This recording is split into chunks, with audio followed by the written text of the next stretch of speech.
안녕하세요. 저희는 브라더의 피부과 전문의 김현우, 피부과 전문의 김서한입니다. 오늘은 저희가 여드름 흉터 치료에 대해서 주제를 갖고 왔는데요. 서한 원장님께서 여드름 흉터 치료를 전문적으로 하고 계신데 예전부터 좀 유행 같은 여드름 흉터 치료가 있지 않았나요?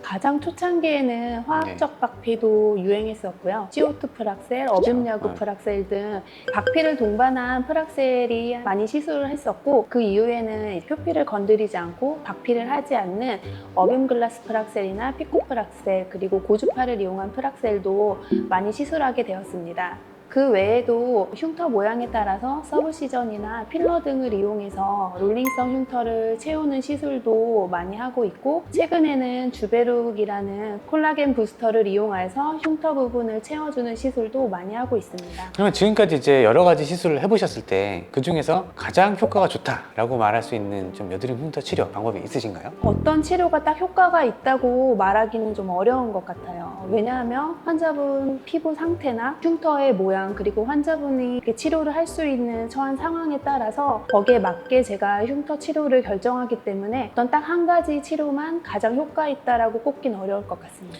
그래서 제가 여드름 흉터 치료를 할 때 가장 중요한 거는 흉터 치료를 하는 전략이라고 생각합니다. 그리고 이제 말씀하신 전략이라는 게 좀 더 어떤 건지 구체적으로 좀 더 설명해 주실 수 있을까요?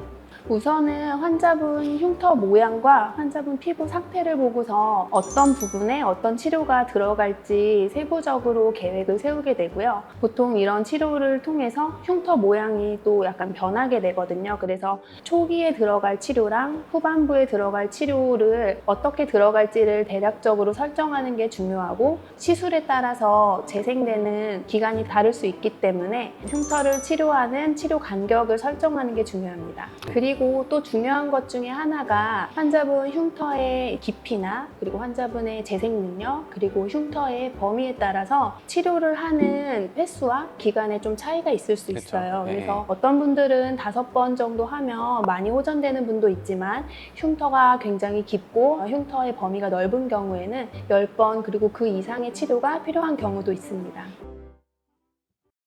첫 번째 케이스 환자분은 볼 쪽에 아이스픽스카와 박스카가 많이 분포되어 있는 걸 볼 수 있는데요. 이분 같은 경우에는 아이스픽스카가 많이 있었기 때문에 도트필 시술을 하였는데요. 도트필 시술을 3회 하고 나서 한 6개월 정도 경과한 후에 기존에 볼 수 있었던 흉터 부분이 대부분 차오른 모습을 볼 수 있습니다. 이 이후에는 환자분이 추가적인 치료를 원하여서 전체적으로 피부의 텍스처와 모공 부분을 좋아지게 하기 위해서 주베룩을 3회 주사한 이후에 얼굴의 텍스처가 많이 개선된 걸 확인할 수 있습니다. 그래서 이분 보시면 일단 흉터 부분은 도트필로 많이 개선되었고, 흉터 주변의 모공과 텍스처는 주베룩 스킨 부스터를 이용하여서 많이 호전된 걸 확인할 수 있습니다. 두 번째 환자분 사진도 비슷하게 아이스픽스카가 많은 걸 확인할 수 있는데요. 이분 같은 경우에는 아이스픽스카가 있는 부분은 도트필을 이용하여서 흉터 부분을 올라오게 하였고,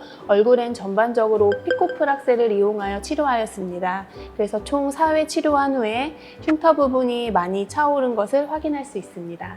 이제 다음 환자분을 보시면 일반 조명에서 촬영했을 때 양볼의 흉터 부분이 많이 그늘진 걸 볼 수 있는데요. 이렇게 롤링성 흉터가 대부분 있는 분의 경우에는 미라젯을 이용한 주베룩 볼륨을 주입하는 시술을 권해드리고 있습니다. 이분 같은 경우에는 주베룩 볼륨을 미라젯으로 2회 주입한 결과 흉터 부분이 많이 차오른 걸 확인할 수 있습니다. 마지막 환자분도 보시면 양볼에 조명을 비췄을 때 음영이 지는 롤링성 흉터를 확인할 수 있는데요. 이분의 경우에도 미라젯을 이용한 주베룩 볼륨을 2번 정도 주입한 이후에 흉터 부분이 많이 차오른 걸 확인할 수 있습니다. 지금 말씀해 주신 것과 이제 케이스를 보니까 이제 어떤 흉터냐 또 어떤 피부 텍스처를 갖고 있느냐에 따라서 결정되는 시술이 좀 달라지는 것 같아요. 여드름 흉터 치료에 대해서 자세히 좀 설명을 해주셨는데요. 이번 영상을 마무리하기 전에 혹시 해주실 말씀이 좀 있으실까요? 제가 여드름 치료를 많이 하면서 느낀 점은 환자분들이 좀 마음이 굉장히 조급하다는 거를 많이 느끼는데요. 한두 번 시술하면 굉장히 많이 좋아질 걸 기대하고 오시는 것 같아요. 그렇죠. 이 여드름 흉터 치료라는 게 기존 흉터 조직을 파괴하는 과정이 필요하고, 이제 그게 재생되는 과정을 기다려야 하거든요. 그렇죠. 근데 이제 파괴하는 과정에서 흉터가 일시적으로 더 악화 악화되어 보일 수도 맞아요. 있고 재생을 기다리는 시간도 굉장히 긴 편이에요. 저는 제 환자분들 여드름 흉터 치료를 2달 또는 3달 정도 간격으로 하게 되는데 총 5번을 하게 된다고 생각하면 네. 그렇게 하면 1년 정도의 기간이 흐르거든요. 그쵸. 이 과정에서 가장 중요한 거는 이제 저도 환자분들한테 설명을 드리지만 치료 과정에서 이렇게 악화될 수 있지만 이게 일시적인 과정이다 이런 걸 충분히 네. 설명을 드리고 환자분도 너무 조급한 마음을 갖지 않고 시술자를 믿으면서 환자와 치료자 간의 라포를 쌓으면서 천천히 치료를 하는 게 좋을 것 같습니다. 예, 그래서 오늘은 여드름 흉터 치료에 대해서 자세히 알아보았고요. 다음번에도 좋고 재밌는 주제로 찾아오도록 하겠습니다. 이상 피부라더의 피부과 전문의 김현우, 피부과 전문의 김서한이었습니다. 감사합니다.